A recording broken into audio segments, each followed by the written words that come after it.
Welcome to பென்ட்ரி study. நான் கார்த்திக் ராஜ் பேசுகிறேங்க. இன்னைக்கு நம்ம திருக்குறள் பற்றி பேசுவோம். டிஎன்பிஎஸ்சி குரூப் 1 நடந்து முடிஞ்சு இல்லையா, அதில் 9 கேள்விகள் திருக்குறள்லேருந்து வந்திருக்கு. சரியா? நான் அந்த கிராஷ் கோர்ஸ் ஸ்டார்டிங்கில் அப்புறம் ஒவ்வொரு ஸ்டாண்டர்ட் ஆரம்பிக்கிறப்பையும் சொன்ன விஷயந்தான் அப்படிங்க ரிஃப்ளெக்ட் ஆகிருக்கு. நான் என்ன சொன்னேன், தமிழ்நாடு ஸ்கூல் புக்ஸை தவிர்த்து எங்கேயும் வெளியில் போயிடாதீங்க அப்படின்னு நான் சொல்லியிருந்தேன். அதே மாதிரி அந்த தமிழ்நாடு ஸ்கூல் புக் நீங்கள் இருக்கிற திருக்குறள்லாம் பார்க்குறப்ப அதில் மனப்பாட பகுதி ஒவ்வொரு சில திருக்குறள் பக்கத்தில் இது மாதிரி ஸ்டார் இருக்கும். சரி, அதை சொல்லிக்கிறேன், தெரியுதா? இதெல்லாம் ரொம்ப ரொம்ப இம்பார்ட்டன்ட். மற்றதெல்லாம் லைட்டாக பார்த்துக்கோங்க, இதெல்லாம் ரொம்ப ரொம்ப இம்பார்ட்டன்ட் அப்படின்னு நான் சொல்லியிருந்தேன். சரியா? அப்படின்னு நீங்கள் பார்த்தீங்கன்னா இங்கே பாருங்கள், அப்படியே 1 2 3 4 ப்ளஸ் ஒரு ஜென்ரலாக ஒன்று கேட்டிருந்தாங்க. ஸோ 9ல் 5 கொஸ்டின் நீங்கள் ஈஸியாக அடிச்சுட்டு போயிட்டே இருக்கலாம். சரியா? என்ன 9ல் 5 தான் சொல்கிறீங்க, மீதியில் அங்கே வந்துச்சுன்னா மீதியும் அங்கேருந்து தான் வந்துச்சு.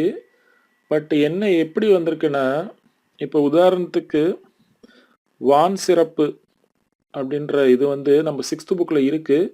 அதே 6th புக்கில் கடைசியாக நீங்கள் பார்த்தீங்கன்னா வான் சிறப்பு புக்கு உள்ள 2 குறளை மட்டும் எக்ஸ்பிளைன் பண்ணியிருக்காங்க. ஆனால் கடைசியாக ஒரு 10 வான் சிறப்புலேயே ஒரு 10 குறள் கொடுத்துட்டு குறள் மட்டும் இருக்கும். அது மாதிரி கேட்டிருக்காங்க. ஸோ எனிவே ஸ்கூல் புக்லேருந்து தான் வந்திருக்கு. சரியா? காம்படிட்டிவ் எக்ஸாமில் நீங்கள் வந்து 200க்கு 200 கொஸ்டின் எய்ம் பண்ணாதீங்க, அது ரொம்ப ரொம்ப ரிஸ்க்கு. 150 கொஸ்டின் டார்கெட் வைங்க, அதை மட்டும் எடுங்க, கட் ஆஃப் கிளியர் பண்ணிட்டு போயிட்டே இருங்க. சரியா? 200 வேணுன்னா அது நடக்காது. அதான் நிறைய ஸ்டூடெண்ட்ஸ் படுற தப்பு. மென்டல் எபிலிட்டிலாம் இதான் பண்ணுவாங்க, 25க்கு 25 எடுத்தே ஆகணும்னுவாங்க. அப்படிலாம் கிடையாது. ஒரு 22 23 நல்ல ஸ்கோர் தாங்க. ஒரு 2 to 3 கொஸ்டின் ஷுவராக கண்டிப்பாக கடினமாகத்தான் வரும். அதை போட்டு மெனக்கிட்டு இருக்கிற கைடு எல்லாத்தையும் பண்ணிட்டு இருப்பாங்க. ஓகே, இனிமேல் நம்ம திருக்குறள் பார்க்கலாம். இன்னைக்கு நீங்கள் பார்த்தீங்கன்னா கடந்த ஆண்டு ரிலீஸ் பண்ணப்பட்ட குரூப் 2 மாடல் கொஸ்டின் பேப்பரில் 12 கொஸ்டின் இருந்துச்சு. அப்புறம் ஏன் பக்கத்தில் 15 போட்டு வச்சுருக்கீங்கன்னா, அதில் சில மேட்ச் த ஃபாலோவிங் இருந்துச்சு. சரியா? அந்த மேட்ச் த ஃபாலோவிங்கில் 2-3 குறள் இருந்துச்சு. அதனால் வந்து மொத்தமாக 15 குறள்கள்லேருந்து கொஸ்டின் வந்தது. கீழே கவுண்ட் பண்ணி பார்த்தீங்கன்னா 15 இருக்கும். அதே மாதிரி குரூப் 1ல் 9 இல்லையா? இப்போ நான் கீழே இருக்க டேபிளர் காலம் 6 to 12th both old and new எப்படி வந்திருக்குன்னு நான் காமிச்சிருக்கேன் பாருங்கள். ஒயிட்டில் இருக்கிறதுலாம் குரூப் 2, ப்ளூவில் இருக்கிறதுலாம் குரூப் 1. அதே மாதிரி கடைசியாக அதர்ஸ்ன்னு இருக்கு இல்லையா? அதர்ஸ்னால் பொதுவாக திருக்குறளை பற்றி. இப்போ இந்த வாட்டி ஒரே ஒரு கொஸ்டின் வந்துருந்துச்சு இல்லையா திருக்குறள் சம்மந்தமாக. அதாவது எந்த குறளையும் ஹைலைட் பண்ணாமல் ஒரு குறளை கொடுத்துட்டு இது என்ன அது என்னன்னு கேட்காம ஜென்ரலாக திருக்குறளை பற்றி வந்த கொஸ்டின் ஒன்று தான். அது ரொம்ப ஈஸியாக தான் இருந்துச்சு. அதுக்கு தனி ப்ரிப்பரேஷன் தேவையில்லை. அது உங்களோட அண்டர்ஸ்டாண்டிங். இது வரைக்கும் நீங்கள் திருக்குறளை பற்றி புரிதல் இருந்தாலே போதும். ஒரே ஒரு இதை மட்டும் நீங்கள் மைண்ட் செட்டில் வச்சுக்கிட்டு அதை நீங்கள் அணுகுனீங்கன்னா போதும். திருக்குறள் வந்து எல்லா மக்களுக்கும் பொதுவானது. அதே மாதிரி திருவள்ளுவர் வந்து நல்ல விஷயங்களை தான் சொல்லியிருப்பாரு அப்படிங்கிற ஒரு மைண்ட் செட்டோட நீங்கள் இருக்கணும். அப்படி இருந்தாலே அந்த 4 கொஸ்டின் நீங்கள் தட்டிட்டு போயிடலாம். சரியா? அதுக்கப்புறம் இப்போ இடையில நடந்த அந்த ஆர்கியாலஜி ஆஃபீஸர் அதெல்லாம் ஒன்றும் அவ்வளோக்கு கிடையாதுங்க. சரியா? டோட்டலாகவே ஒரு 3 கொஸ்டின் தான் வந்துருந்துச்சு, 2 கொஸ்டின்லையும் பேப்பர்லையும் சேர்த்து. ஏன்னா அதில் 75 கொஸ்டின் தான் இல்லையா? அதனால் அவ்வளோக்கு இம்பார்ட்டன்ஸ் கொடுக்கல. ஓகே, நம்ம இப்போ ஒவ்வொரு கொஸ்டினாக பார்த்துருவோம்.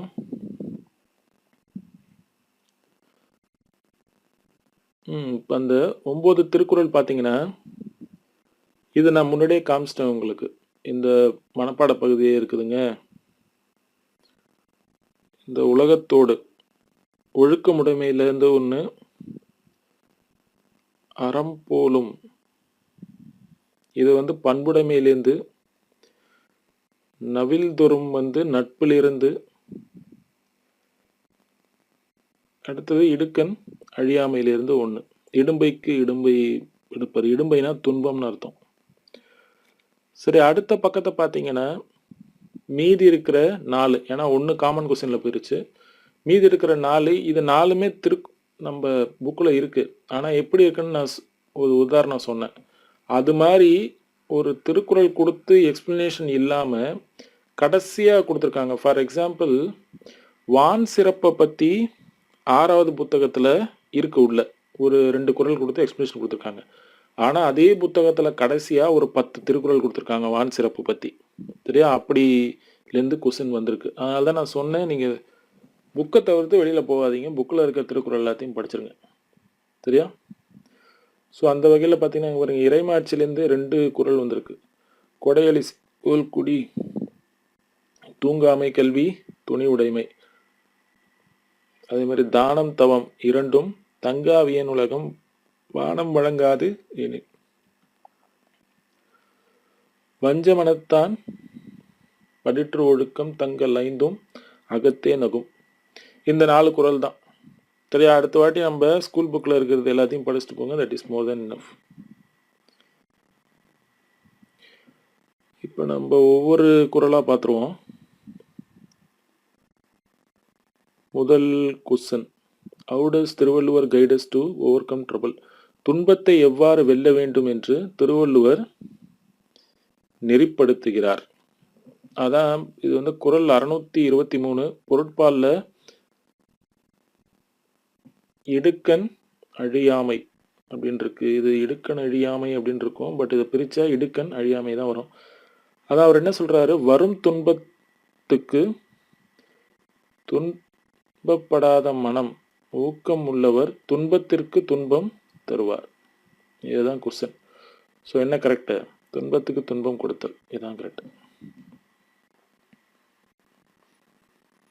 இது எல்லாருக்கும் தெரிஞ்ச கொஸ்டின் தாங்க.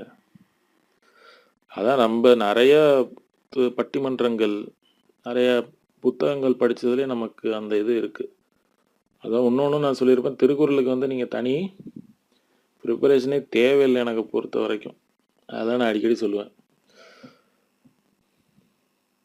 சரி, இது அடுத்தது. Whom does Valluvar call a fool though he is learned and scholarly? பலகற்றும் அறிவிலாதார் என வள்ளுவர் யாரை சுட்டுகிறார்? இது உலகத்தோடு ஒட்டா ஒழுகல் பலகற்றும் கல்லார் அறிவிலாதார். உலகத்தோடு ஒத்து நடக்காதவரை. இதெல்லாம் வந்து நீங்கள் ஆப்ஷன்ஸை வச்சே போடலாங்க. சரியா? கற்றோர் அவையில் பேச அஞ்சுகின்றவரையா? இல்லை, அப்படிலாம் எங்கேயும் ஒரு தொல்லை இருக்க மாட்டார். போர்க்களத்திற்கு செல்ல அஞ்சுகின்றவர், அது போருக்கும் இதுக்கும் சம்மந்தம் கிடையாது. செல்வந்தரை கண்டு அஞ்சுகின்றவர், செல்ல அது வாய்ப்பே இல்லை. அப்போ பி தான் கொஞ்சம் இது. இப்படி தான் எலிமினேஷன் மெத்தடை யூஸ் பண்ணி ஸ்மார்ட்டாக ஆன்சர் பண்ண பாருங்கள்.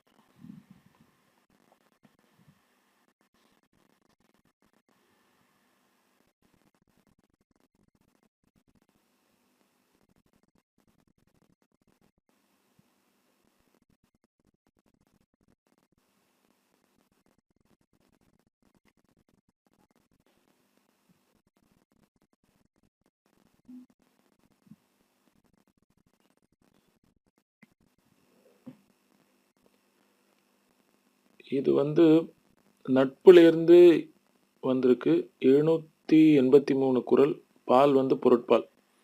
According to Thiruvalluvar, what is friendship with a good compared to? பயில்தோறும் பண்புடையாளர் தொடர்பு எதை போன்றது என திருவள்ளுவர் கூறுகிறார். இதுவும் நீங்கள் இது தெரிய வேண்டும்னு அவசியம் இல்லை, ஆப்ஷனை வச்சே போட்டுக்கலாம். Having a staff that measures one ஸ்ப்ரெட்னு கிடையாது. கடுத்ததும் காட்டும் முகம் போன்றது அதுவும் கிடையாது. Having a friend who made our heart happy கிடையாது. எவ்வளோ தான் ஹாப்பி பண்ணுவாங்க ஃபேமிலியெலாம். இதுதான் கரெக்டு. புக்கு, அதாவது having a book that give perpetual delight. நவில்தோறும் நூல் நயம் போன்றது.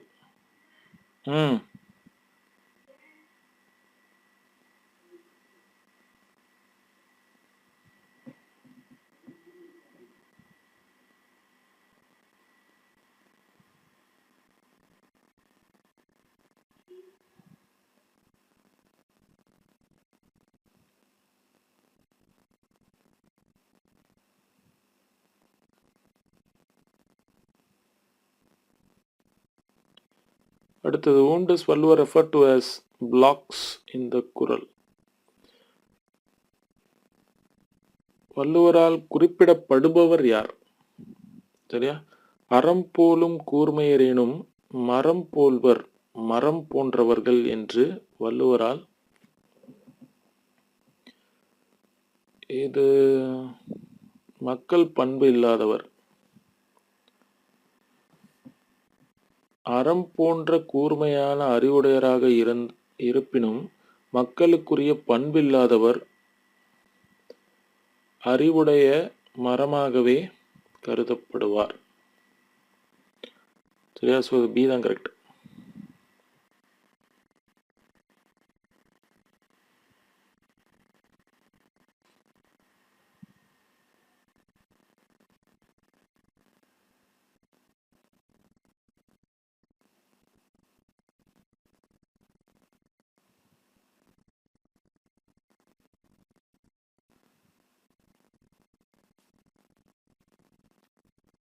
அடுத்து இந்த வஞ்ச மனத்தான் படிற்றொழுக்கம் பூதங்கள் ஐந்தும் அகத்தே நகும். இதுவும் நீங்கள் வந்து அப்படியே படித்து பார்த்தே போட்டுடலாங்க. வஞ்ச மனத்தான் படிற்றொழுக்கம் பூதங்கள் ஐந்தும் அகத்தே நகும். இதில் வலியுறுத்தப்படுவது எது? போலி மரியாதை இல்லை, போலி உண்மை இல்லை, போலி ஒழுக்கம்தான், போலி நடிப்பு இல்லை.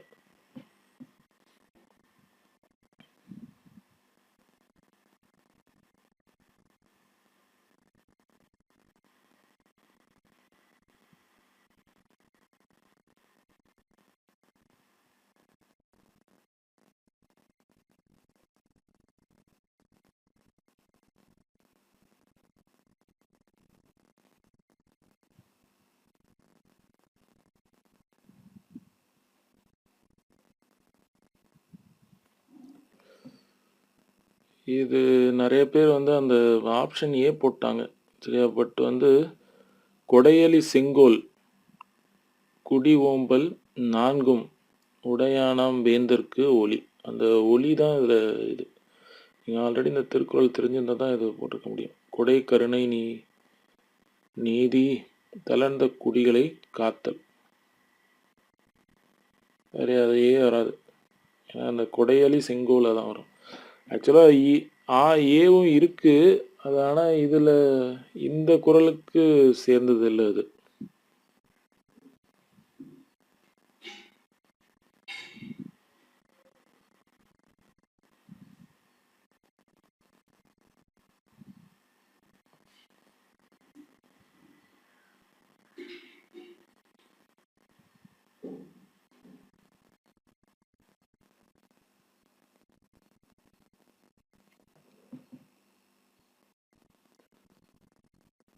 இது வந்து தான் தூங்காமை கல்வி துணிவுடைமை இம்மூன்றும் நீங்கா நலனாள்பவர்க்கு. ஸ்ட்ரெயிட் அந்த குறள் தெரிஞ்சுதான் நீங்கள் போட்டிருக்கலாம்.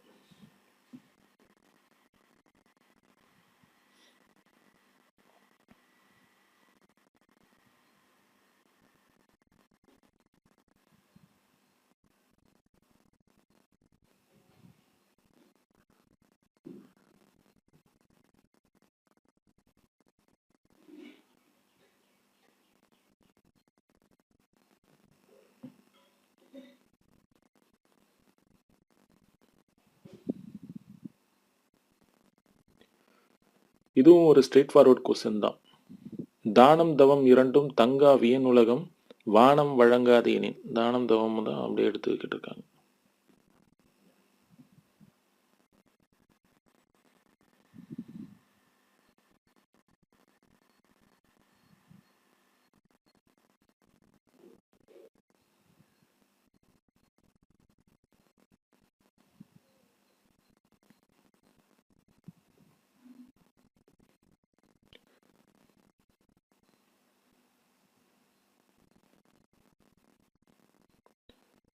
ஓகே, இதான் அந்த கடைசியாக நான் சொல்லியிருந்தேன். எந்த திருக்குறளையும் ஹைலைட் பண்ணி கேட்காம பொதுவாக திருக்குறளை பற்றி கேட்டிருந்தாங்க. சமய நடுநிலை பண்பு கொண்டது திருக்குறள் என்பது இக்கூற்றுகளுக்கு காரணம் அப்படின்னு சொல்லி கேட்குறாங்க. It is beyond type caste religion class. இனம் சாதி சமயம் வகுப்பு எல்லாவற்றுக்கும் அப்பாற்பட்டதால். ஸோ தேர்ட் வந்து கரெக்டு. அப்படின்னா எலிமினேஷன் மெத்தடை யூஸ் பண்ணிங்கன்னா ஒன்று சரி கிடையாது, 2 சரி கிடையாது. ஏன்னா 3 வந்து கரெக்ட் தான். நான் சொல்ல வரது புரியுதா? இதான் elimination method. So either C or D தான் இங்க வந்து கரெக்டா இருக்க போகுது. சரி, இப்ப அடுத்தது ஃபர்ஸ்ட்டை படிச்சு பார்ப்போம். People from all religions say that it belong to them. எல்லா சமயத்தவரும் இது எம் நூல் என்று கூறும் சிறப்பு பெற்றதால். ஆமாம், எல்லா சமயத்தவரும் அவங்களுக்கு சொந்தமானதுன்னு சொல்கிறாங்க. ஸோ 1ம் கரெக்டு, 3ம் கரெக்டு. ஸோ நீங்கள் ஆப்ஷன் என்ன சொல்லு, கடைசியாக நம்ம எலிமினேட் பண்ணி வச்சுருக்கோம் எய்தர் சி ஆர் டி. இங்கே சியில் வந்து 1 இல்லை, அப்போ சியும் கிடையாது. ஸோ இப்போ வந்து டி தான். இதான் நான் ஸ்மார்ட்டாக ஒர்க் பண்ணி ஆப்ஷன் 2 and 4 படிக்கவே இல்லை பாருங்கள். இப்படி தான் நீங்கள் எக்ஸாம் அதில் டைமை மிச்சப்படுத்தணும்.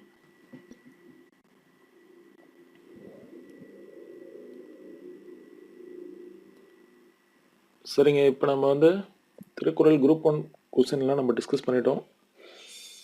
அதான் நான் திரும்ப திரும்ப சொல்கிறேன், ஸ்கூல் புக்கை விட்டு வெளியில் போகாதீங்க. ஸ்கூல் புக்கில் இருக்கிற திருக்குறள் மட்டும் படிங்க. அந்த திருக்குறள் முதல்ல அந்த மனப்பாட பகுதியில் இருக்கிறதுலாம் நல்லா பார்த்துருங்க. அதுக்கப்புறம் மீதி இருக்கிற குறள்லாம் பாருங்கள். அதுக்கப்புறம் கடைசி பக்கத்தில் இருக்கிற குறள்லாம் கொஞ்சம் கொஞ்சம் படிச்சுக்குங்க. சரியா? ஆனால் அதான் நான் சொல்கிறேன்ல, இது மாதிரி குரூப் 1 குரூப் 2 டிகிரி ஸ்டாண்டர்ட் எக்ஸாம்ஸில் நம்ம வந்து ஒரு 70% ஒவ்வொரு சப்ஜெக்ட்லேயும் எடுக்கிறதே ரொம்ப ரொம்ப பெரிய விஷயம்தான். ஏன்னா இதில் வந்து இப்போ 200க்கு கட் ஆஃப் வந்து 180 170லாம் இருக்காது. குரூப் 2 மாதிரி 140 to 160 அந்த ரேஞ்சில் தான் இருக்கும். சரியா? அப்படி நீங்கள் பார்த்தீங்கன்னா இந்த 9 கொஸ்டின்னு நீங்கள் வந்து இந்த இந்த அதர்ஸ் வந்து நீங்கள் ஈஸியாக போட்டிருக்கலாம் 1. சரியா? மீதி இங்கே பாருங்கள், அந்த நான் காட்டினேன் இல்லையா, அந்த மனப்பாட பகுதி. மனப்பாட பகுதியிலேருந்து எத்தனை குறள் வந்துருந்துச்சு? 4 குறள் வந்துருந்துச்சா? ஸோ இந்த 1 + 4 5. கரெக்டாங்க? இந்த 4 எல்லாமே மனப்பாட பகுதி. 4 + 1 5. 5 அவுட் ஆஃப் 9 கரெக்ட். இதுவே ரொம்ப பெரிய விஷயம். கிட்டத்தட்ட நம்ம எவ்வளோ 70% கிட்ட அடிச்சிட்டோம். மீதி இருக்கிற 4 வந்து ஒரு கெஸ்ஸு. அந்த தானம் தவம்லாம் கொஞ்சம் ஈஸியாக தான் இருந்துச்சு. அந்த வஞ்ச மனத்தான் கூட, அந்த தூங்காமை கல்வி துணிவுடைமை, அப்புறம் அந்த கொடையலி செங்கோல், அதான் இதில் டிஃபிகல்ட் லெவல் கொஸ்டின். ஸோ அப்படி நீங்கள் எய்ம் பண்ணுங்க. சரியா? 9க்கு 9 அடிக்கணும்லாம் பார்க்காதீங்க. We will meet in next class. Thank you.